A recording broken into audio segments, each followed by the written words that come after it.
Magandang araw sa ating lahat. Muli ako si Binibining Jania Jacinto at ngayon ay ating tatalakayin ang tungkol sa mga layunin at sanligan ng pagtuturo ng kritikal na pag-iisip.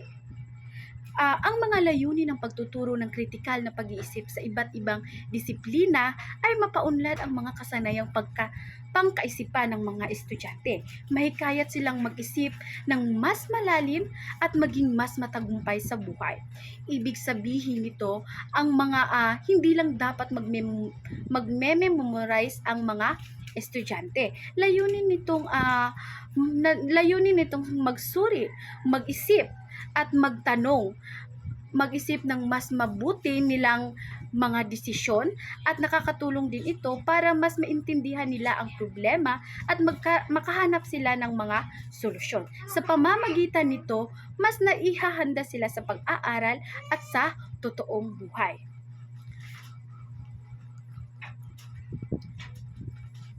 Mga pahayag ng mga scholar.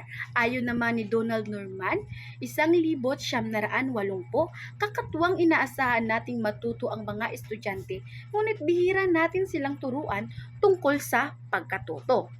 Ibig sabihin, natuturuan naman natin ang mga estudyante kung paano matuto. Ngunit hindi natin sila natuturuan kung paano maging mas maayos. Kaya nagiging mas mahirap sa kanila ang pag-aaral dahil kulang sila sa tamang gabay sa proseso sa pagkatuto.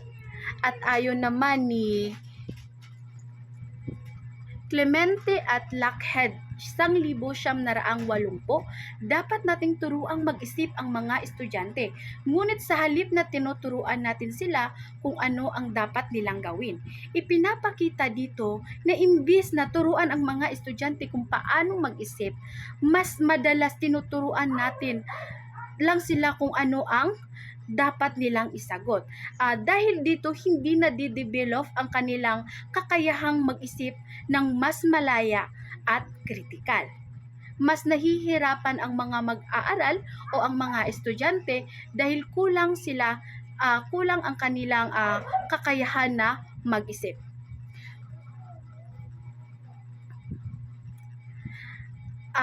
Ayon naman sa ulat na A Nation at Risk 1983,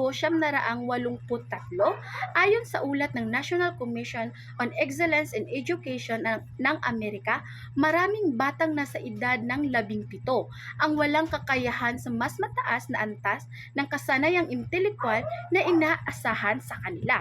Ibig sabihin naman nito, maraming estudyante ang nahihirapan ngayon sa mataas na antas ng pag-iisip tulad ng pag-aanalisa, pagbuo ng mga hinuha, paglutas ng mga komplikadong problema. Kaya ipinapakita nito na kailangan pang husayin ang pagtuturo ng kritikal na pag-iisip upang matulungan ang mga mag-aaral o mga estudyante na malutas ang mga problemang kanilang hinaharap.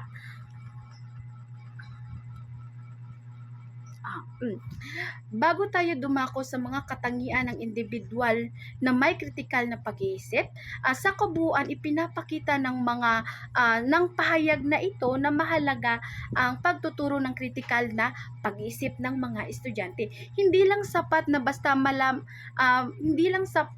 na malaman nila ang mga impormasyon. Kailangan din itong turuan kung paano mag-isip, magsuri at umunawa ng mas malalim upang mas maging handa sila sa pag-aaral at sa totoong buhay.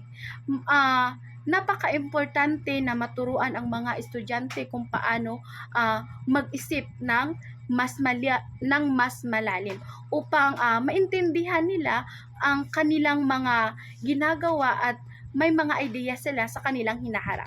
Yun lamang po, maraming salamat at dadako na tayo sa mga katangian ng individual na may kritikal na pag-iisip na ibabahagi ni Binibining Locaverte. Maraming salamat.